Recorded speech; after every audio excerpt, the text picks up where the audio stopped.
You start all the way in the Garden of Eden. I do. And you think there's some misconception there. Yes. Is that right that you talk about in this book? Yes.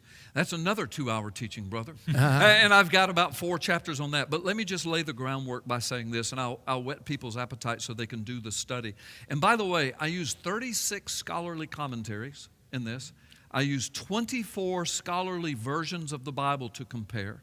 I use the work of people, modern-day scholars like Dr. Michael Heiser, who's been on this show, who's a dear friend, a brilliant man. Brilliant. I use the work of him and others like him in the world today to back up the study that I do and the conclusions that I draw. So I'm not just pulling this out of my hip pocket and just making something up and saying, well, wouldn't this be cool? When I do speculate, I say that I'm speculating, like when I said about God bringing the animals. The Bible doesn't say God brought the animals because only He knew which ones weren't corrupt, but I think that makes good biblical sense.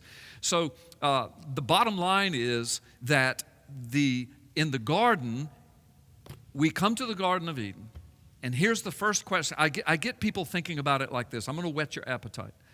So the first character that we meet in the garden, I mean, besides God who started it all, but I mean, when we get to Genesis 3, the first character where we meet is something or someone called the serpent, right? It says the serpent said to Eve, all right? And by the way, a lot of people think that whatever Eve did and the serpent and it convinced her of, that then she went and found Adam somewhere in the garden and got him. But the Bible doesn't say that. The Bible says that she ate of the fruit and Adam was with her. Yes. And he did eat. Yes.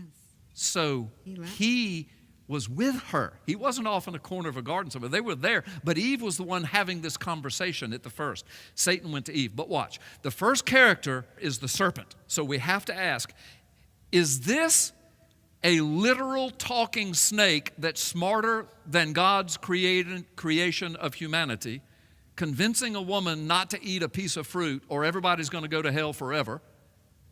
Or is it a metaphor? I mean, there's a real Adam, there's a real Eve, there's a real garden, no doubt. There's a real tempter there, but the teaching behind it, is there a metaphor? Is this a symbol of something much deeper, much darker, much nastier, if you will, than a woman eating a piece of fruit because a talking snake convinced her into it? By the way, that'd have to be a smart snake.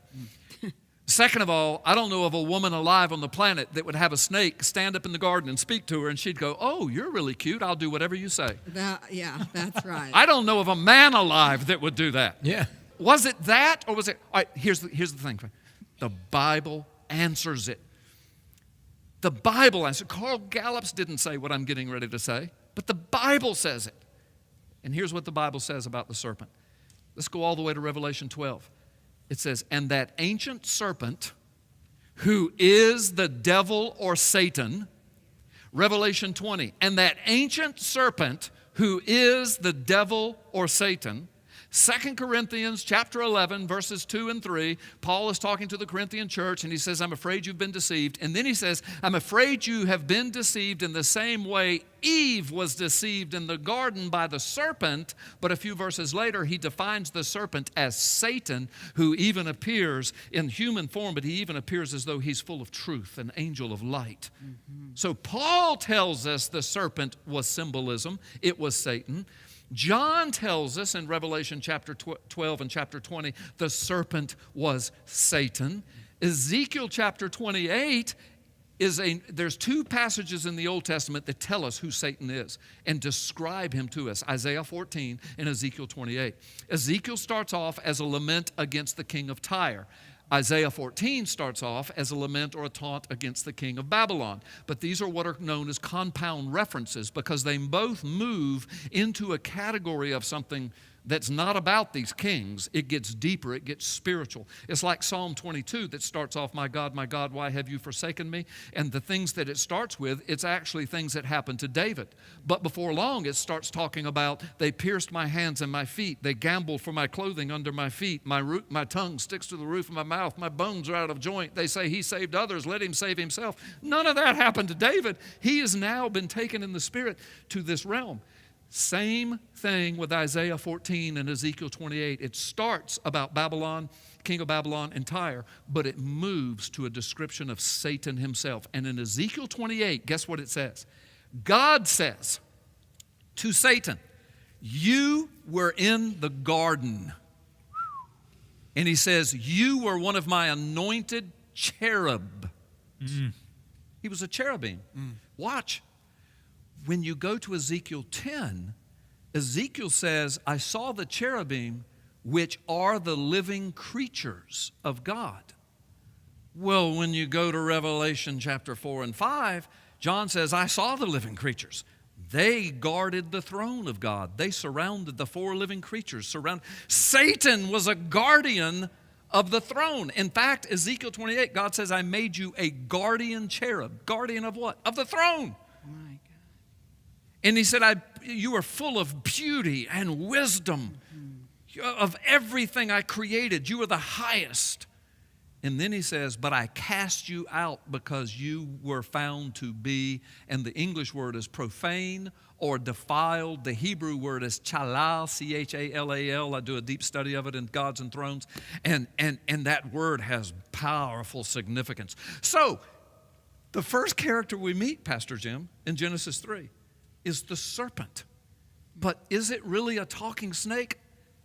Revelation says no. Revelation 12 says no. Revelation 20 says no. 2 Corinthians chapter 11 says no. Ezekiel 28 says no. What does the Word of God say? It's Satan. It was Satan in all of his beauty and all of his majesty and all of his glory and all of his wisdom. He came to Eve.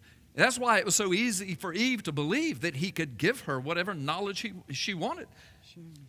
And so he comes to Eve, and then I will leave it for the people to read all the rest that probably is involved in this.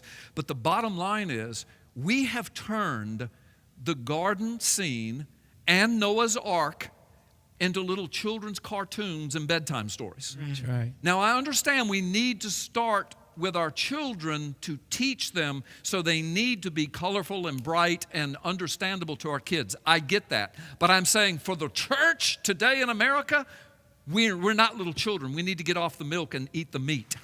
Yeah. And we need and we need to understand, Pastor Jim, that what we are up against happened in the Garden of Eden. It has transported itself into our culture. The days of Noah, the days of Sodom and Gomorrah are on us again.